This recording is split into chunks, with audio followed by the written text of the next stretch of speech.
Hello, everybody. Today I'm gonna tell you guys a fictional story that was made by me. And this story is called The Rise and Power of Valentino. So, you guys gotta get ready because let's start with chapter 1 all the way to chapter 5. Alright, guys, get ready. Hold on. Alright. Alright. Alright. Chapter 1 Valentino Struggles. The Sicilian sun beat down harshly on the narrow streets of Palermo as Valentino Romanov stared out over the city from the balcony of his family's estate. The weight of empire he built felt heavier than ever. At 45, Don Valentino was a man who had wealth, power, and respect. But the cracks were beginning to show.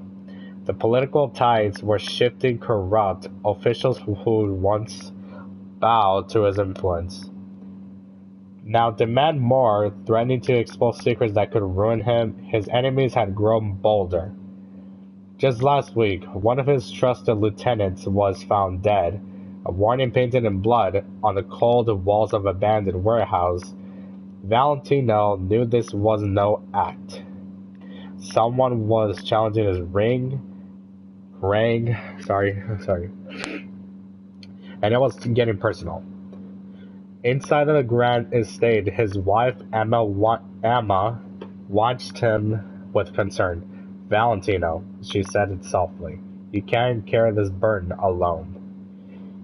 He turned, his tall frame casting a long shadow in his dimly lit room.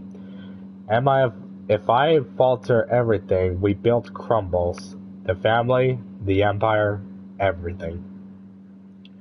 Their children, Jake, Maria, Maya, and the little Ricardo, played quietly nearby, unaware of the storm brewing outside, but Valentino's mind raced with a single thought: how to protect him from the coming storm. He clenched his fist, the fire of the Sicilian blood burning in fierce inside. The struggle wasn't just for power, it was for survival. And Don Valentino was not a man who would go down without a fight. Give me a second, everybody.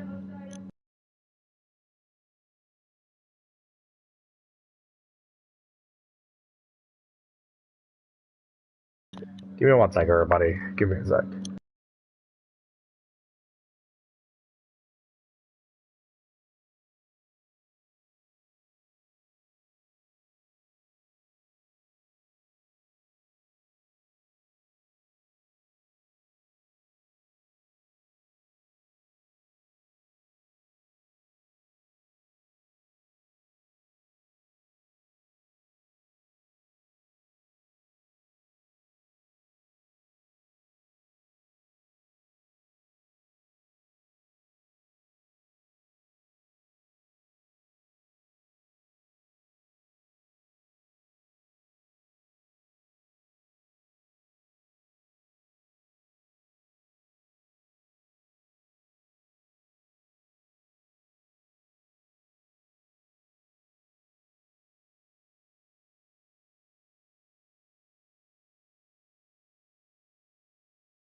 Alright, I'm back. Alright. So, now we're done with the chapter 1, so let's start with chapter 2. Chapter 2, Young Valentino. Valentino Romanov wasn't born into power, he was born into chaos. The streets of Palermo were unkind to children and mixed with heritage. With an Italian father and a Mexican mother, young Valentino stood out as a target for mockery, suspicion, and exclusion. But even as a boy, there was something about him, a quiet, a stereotypical for a child,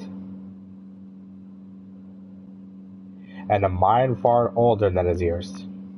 At 12, he witnessed his father gunned down outside of a butcher shop. The killers were never caught, and the police never looked hard that day. Valentino stopped being a boy. He swore 2 things to his mother that night. He would never be powerless again, and he would make a street to remember the name Romanov. He starts small, running messages, fixing problems, protecting the weak for a price. By 17, he earned the nickname El Fantasma, which means the ghost, because no one saw him coming and no one could trace his moves. The local crime bosses took notice, but it was an outsider who truly saw his potential. Vincent Capone, a distant cousin of a legendary Al Capone, had returned to Sicily to rebuild his family's influence. He needed soldiers with brains, loyalty, and a bite. Valentino had all 3. By 20, Valentino Romanov was wearing a tailored suit, sitting at the table with a man twice his age. In the Capone's family inner circle, some doubted him, and some mocked his youth. But when one lieutenant tried to humiliate him in front of the Dons, Valentino responded with a calm smile and a bullet. From that day forward, there was no more laughter when he entered a room. Vincent Capone once said, "The Romanovs were royalty in Russia, you're royalty in the streets." But Valentino wasn't interested in being a prince, he wanted to be king, and every king must carve their crown in blood. Chapter 3, The New King of Sicily. At 28, Valentino Romanov stood at the top of the Capone's family ranks. But Sicily was changing. The old bosses were growing weak, bloated with comfort, and disconnected from the streets, and blind to the rise of the new power.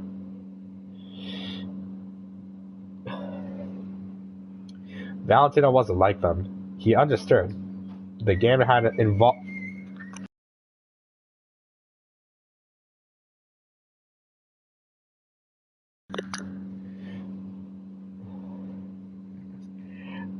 Let's see.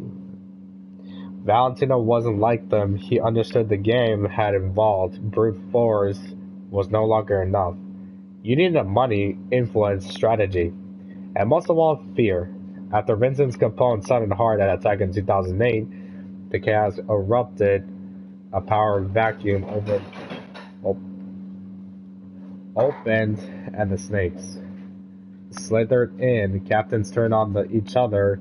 Alliance shattered, and the war seemed inevitable. But Valentino didn't flinch. One by one, he brought the captains to his villa under the illusion of peace. There, he made them an offer: surrender their power and serve under him, or disappear. 3 agreed, 2 refused. The next morning, their bodies were found hanging from the town's clock tower with a sign pinned on their chest: "Long live the new king." The message was loud and clear.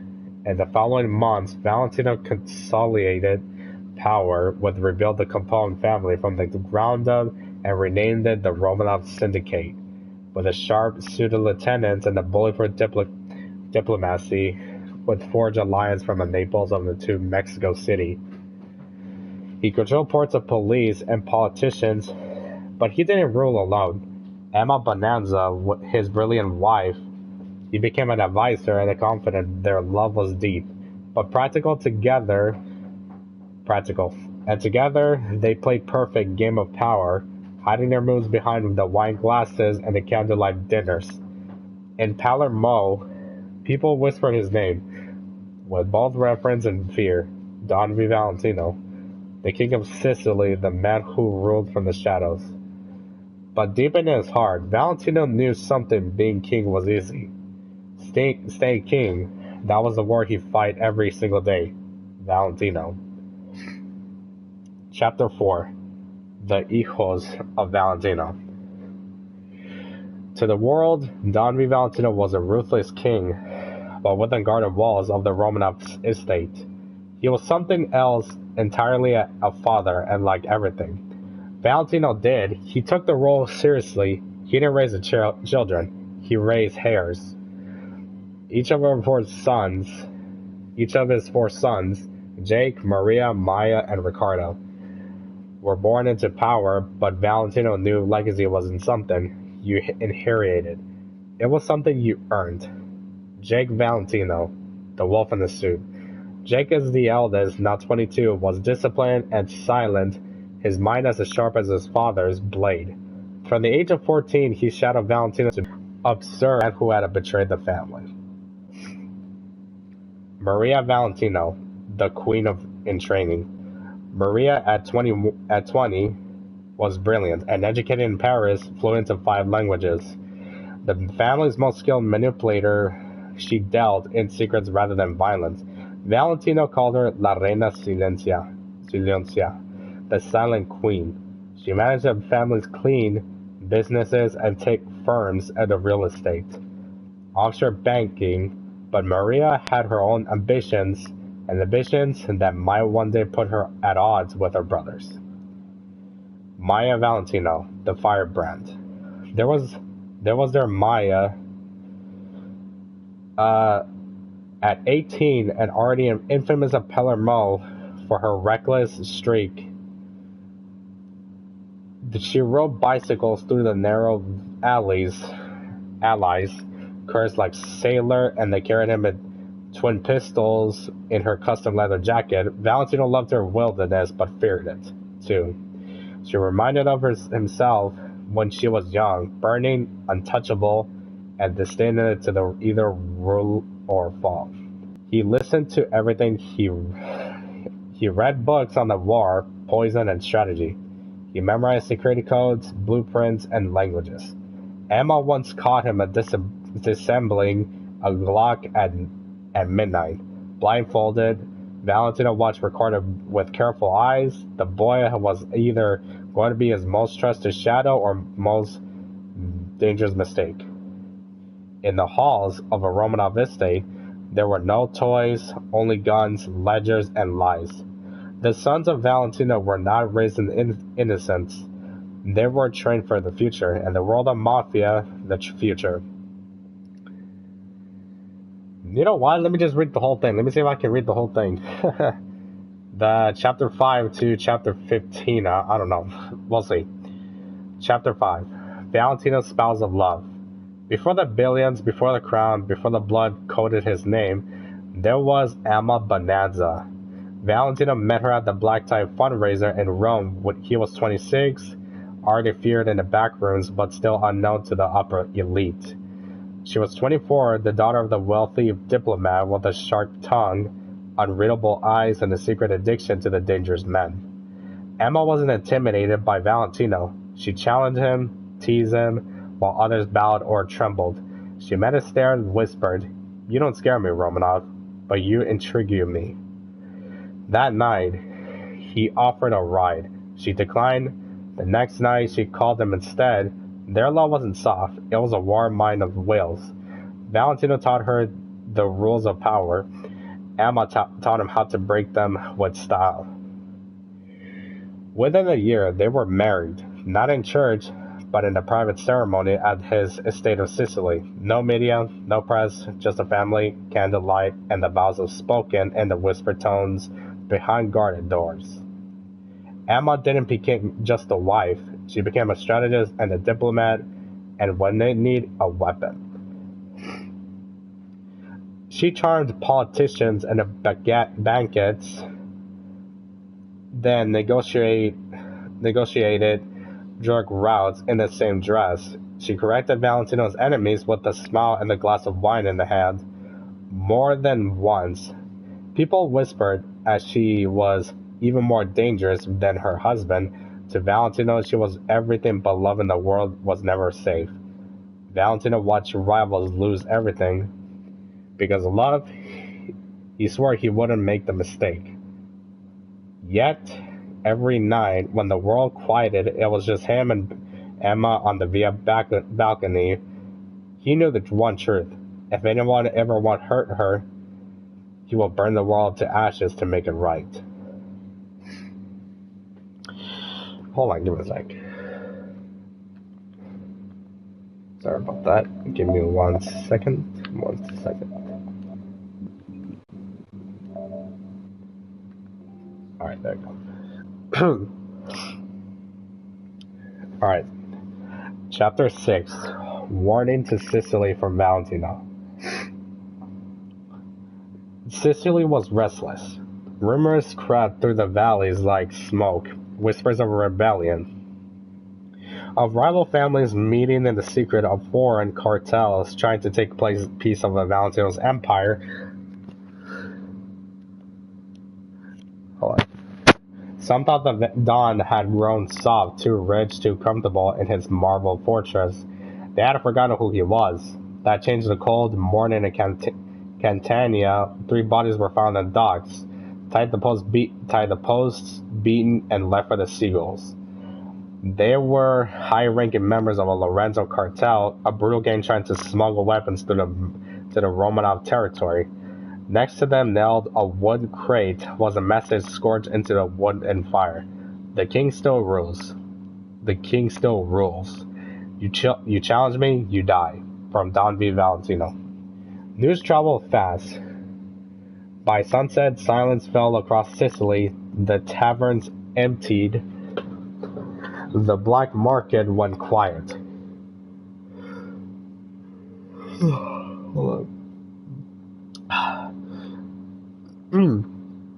Even the police, long paid off, doubled their patrols not to protect people, but to stay alive. Inside of a Romanov's estate, Valentino stood up before the long table of his most trusted captains. The island forgets, he said, his voice calm but cold. They forgot to give them order, who fed their businesses, who kept the blood off their doorsteps. He lit his cigar slowly, letting the silence linger like a noose. They want chaos? Then let them taste the whisper of it. At his signal, silent orders were dispatched. Phones rang, lights went off, the safe houses were burned, associates were interrogated. The syndicate bared its fangs, but Valentino wasn't just sending a message, he was testing loyalty, watching who would panic, who hesitate, who would use the chaos to try to take what wasn't theirs. The message to Sicily was clear. You can fear war, you can fear me, but you will not forget who rules this island. Chapter 7. Sicily's biggest fear of blood. The sun hadn't risen for 2 days. At least, that's what it feels like to the people of Sicily. Shops stayed closed, cars moved slow, doors were double-locked and windows covered. Even the wind seemed to carry whispers, but it's something darker than fear dread. It wasn't just because of bodies had been found. It was the way they had been found. Valentino Romanov's warning had triggered the quiet purge. Not of the soldiers, but of the traitors. High-profile businesses, owners disappeared, mid-level informants and vanished from their homes. Even the police chief's yacht exploded just from the coast, leaving nothing behind but smoke and silence. And then the Piazza massacre happened. The gathering of the minor crime families had dared to meet in the secret Piazza di Santa Lucia. Believing that Don wouldn't strike in public, they gathered and conspire against the Romanov syndicate. They were wrong. At 11:45 p.m., the 5 black SUVs pulled into the square. Within 90 seconds, the square was painted red. Witnesses said that shooters wore black masks, moving like ghosts. Only one man survived. He was left with his tongue removed and the Romanov seal carved into his chest. Newspaper calls it Italy like wildfire. They call it the Night of Crimson Silence. And every mafia controlled the city of Milan of Naples to Naples. One school, one name echoed like thunder through the church halls, jail cells, and the banquet tables. Don V. Valentino. The Vatican even issued the subtitle condemnation calling the event a dark of echo of unchecked evil. But no one moved against him because of beneath the bloodshed and truth that stood it unshaken. Sicily feared Valentino not because he killed, but because he made a death look like art. And art, when painted in blood, never fades from memory.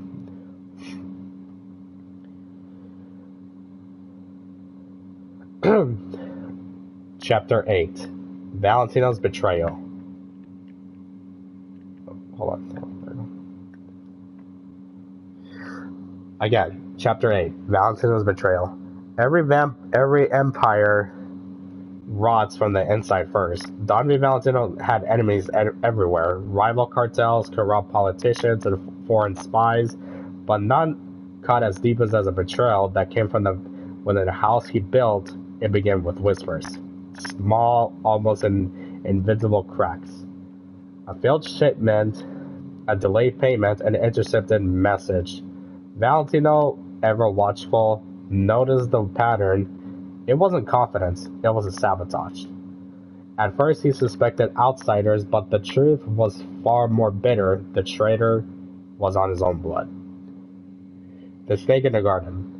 Maria, sharp as ever, was the first to uncover the clues: discreet payments from the offshore accounts, encrypted messages tied to shell company in Monaco.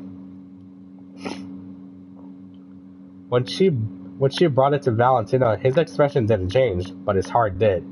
He already knew the name. Hold on. He already knew the name. He had just been hoping that he was wrong. Jake Valentino, his firstborn, his hire. Driven by ambition, Jake had been conspiring a powerful American syndicate. They promised him a control of a Sicily recognition and power without his father's shadow looming above him in his eyes. Valentino's reign was outdated, too brutal, too feared.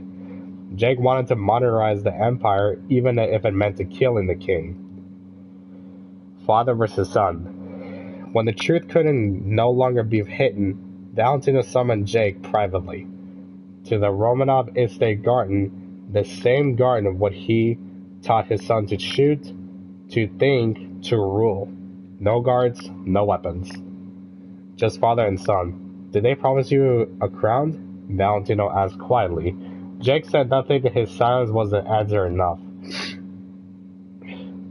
I built this with blood, and you think you will inherit it in clean. There was no screaming, no gunfire, just a single choice of laid bare. Leave forever or die here. Jake chose exile. But as he walked away, Valentino knew this wasn't the end. Blood had been broken, and broken blood never heals clean. Sicily slept uneasily that night, because if Valentino was willing to turn on his own son, what would he do the rest of them? Chapter 9. Valentino's Jailhouse. The king had fallen. After 3 decades of ruling from the shadows, Valentino Romanov, Don V. Valentino, was finally caught. The world watched in disbelief as a man once through untouchable was dragged out of the private jet and the rainy running in Madrid. It wasn't a rebel who brought him down. It was a combined CIA and the FBI task force. Operating under the deep cover for years. They didn't want him dead. They wanted him erased publicly, legally, and finally. The charges were endless. Racketeering, murder, drug trafficking, arms dealing, money laundering, conspiracy, and the war crimes against the 3 continents. Be disclaimer, guys. This is a fictional story. This is not real. It's fake, okay? So don't take it serious. 47 federal agents testified against him, dozens of secret witnesses, thousands of files, videos, bank accounts, but Valentino never blinked, not once. He sat in the court like a statue, flawless of black suit, silent stare, eyes of a man who had made peace with the devil long ago. When the sentence came, the courtroom was still. Valentino Romanov, you're hereby sentenced to 40 years in the maximum security federal prison. He simply nodded, looked back, and tore back on the courtroom where Emma Bonanza stood, veiled black, and gave him a single knowing smile. An iron walls and golden mine, now locked deep into the ADX Florence, America's harshest prison. Valentino was caged, but never broken. They took away his suits, his cigars, his empire, but they could not take away his mind. Inside, he read, he wrote, he sent coded messages through a legal correspondence. He built alliances with cartel leaders behind bars. And above all, he planned the Romanov syndicate didn't collapse. And after his arrest, in fact, it grew bolder.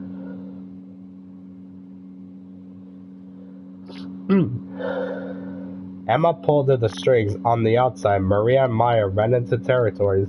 Even Ricardo, now 16, began to move into the pieces of secret. And rumors whispered that Jake, the exile, might be seeking vengeance or redemption.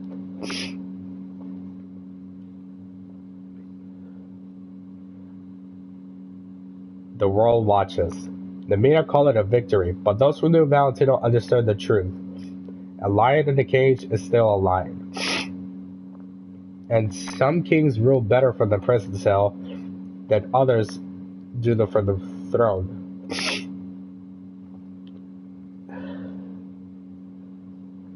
Chapter 10. The new king of Valentino's syndicate. While the world celebrated Don V. Valentino's imprisonment, the Romanov estate in Sicily remained untouched, calm, still, and deadly. Because everyone in the shadows knew one thing. The syndicate without a king is not dead, it's waiting. And someone was ready to take the crown. The rise of Ricardo Valentino.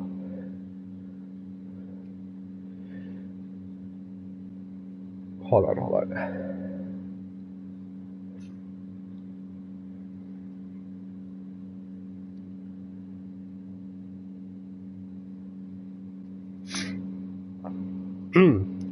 At just 16 years old, Ricardo Valentino has been the quietest of the sons, where Jake was their heir, Maria is a technician, Amaya was a fire starter, Ricardo was a shadow, but shadows can become storms. After Valentino's imprisonment, many expected Maria to take a full control, but Maria, ever a strategist, surprised everyone. She stepped aside and said 2 words. He's ready.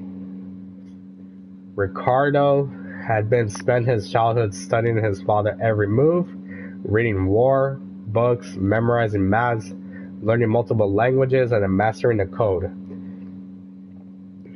While his siblings played politics and power, Ricardo had built something different, silent, loyalty. He was young, but he was cold, and calm, and cruel when necessary. And more importantly, he was his father's favorite. Don Bean himself had once whispered to Emma, "If I die tomorrow, the world would fear Jake, but I will kneel to Ricardo." The blood oath.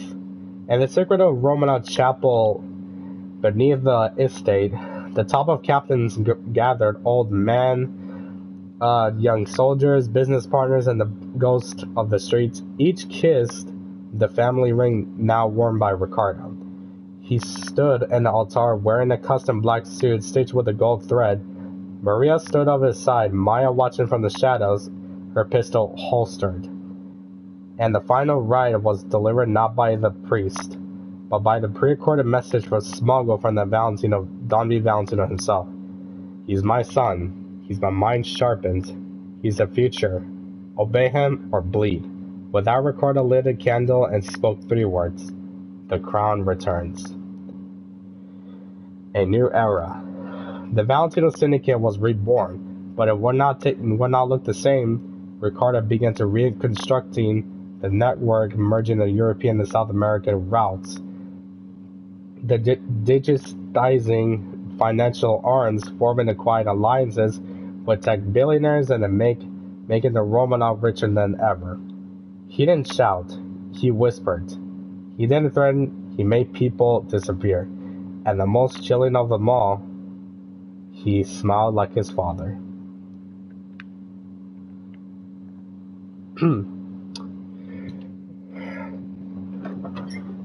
Alright, hold on. It's chapter 15, so it's 5 more to go. Chapter 11. The Death King returns. 40 years, that's how the long world that thought they were safe. 40 years behind bars. 40 years without kingdom. And 40 years of silence when the man once known the devil of Sicily. But the world forgot one thing. Valentino Romanov was not a man. He was a legacy. A myth made of blood and iron. And now the myth had returned. The white suit. The gates of an ADX Florence creaked open under the armed escort. Reporters screamed, helicopters circled, but all eyes froze when they saw him. Don V. Valentino, 85 years old, black straight, eyes sharp, wearing a pristine custom-tailored white monster suit, white fedora tipped, low, white leather gloves, and the silver cane with the Romanov crest. He walks like a king, because even at age couldn't kill presence. The world holds his breath. His release came unexpectedly, whispers of a secret deal, old dirt on the global intelligence, may even blackmail. Some claim his freedom cost millions, others claim it cost souls. All that mattered was, he was free. Criminal networks across Europe and Asia and South America went silent that night. Former enemies checked their security, old allies sent word. One message echoed through the underworld. The Death King walks again. Return to the throne. A private jet landed in Sicily under the moonlight, and a convoy waited as the doors opened. The Valentino family stood ready, and Emma in black. Maria was in tears. Maria with tears hidden behind the glasses. Maya gripping on the rose, and Ricardo, now 56, the ring Don wearing black gloves and a poker face. No words were spoken, just a look between a father and son. Ricardo stepped forward and knelt. Welcome home, padre. Valentino touched his shoulder gently and whispered, I left kingdom, you built an empire. A new war brews. But peace and illusion. With the return of Don V. Valentino whispered to begin to stir, rival syndicates, exiled enemies. Even the nations with old vendettas, some feared he would reclaim the throne, others feared he had returned to the burned world one last time. He did not speak to the press. He gave no public message, but in the deepest corners of the underworld a message leaked. I don't want revenge. I want remembrance. And remembrance requires fire. Chapter 12. Valentino's final destination. Legends don't live forever. The streets of Sicily whispered it. The world's underbelly waited for at the deep inside. Even Don V. Valentino knew it. His empire, built over generations, had bent the rules of death, law, and the time. But nothing outruns the fate, not even the king dressed in white. The beginning of the end. It started with Maria. A car bomb detonated outside of her Milan apartment, carefully planted explosive triggered by the remote. Investigators found fragments of a signature crimson heels. Maya died next. Ambushed in Colombia, betrayed by a former ally she once spared, she died a gun in the hand after taking down 6 men, her last stand worthy of the fire that burned in her veins. Then came Amma Bonanza, the queen of power, quiet power. Found poison in her sleeve, eyes peacefully closed, wedding ring still on her finger. Valentina wept for the first time in 40 years.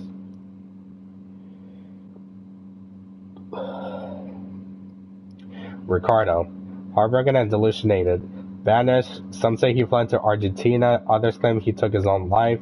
Unable to bear the weight of the blood and legacy, his body was never found. The collapse. With the core of Valentino family gone, the empire crumbled. Allies turned into enemies. Territories were seized. Offshore accounts were hacked. The Romanovs' name, once feared across the continents, was now a target. The Valentino Syndicate, once the world's most powerful underworld machine, was declared officially dismantled by Interpol within months. And yet, one man remained. Valentino's final day returned one last time to the ruins of the Romanov estate.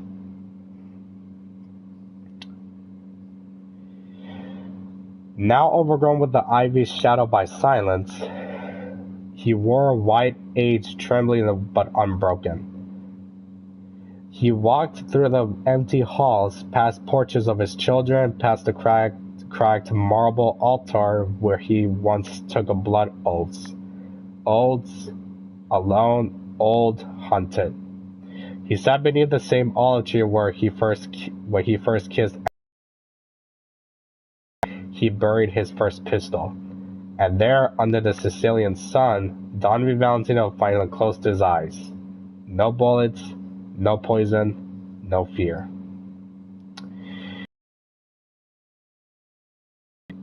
And the end of era. With his death, the Romanov bloodline ended.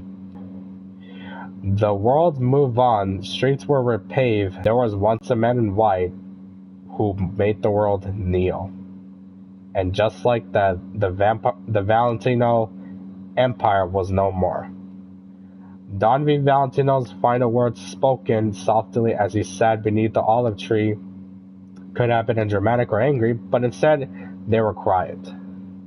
Full of their reflection, sorrow, and clarity, here's what he whispered before taking his last breath. I built kingdom from blood, but I could never save the ones I bled for. If there is peace beyond this life, let them be waiting. Then when the final look at the sky through the branches above, he smiled faintly and said, Emma, I'm coming home. And just like that, the Death King was no more.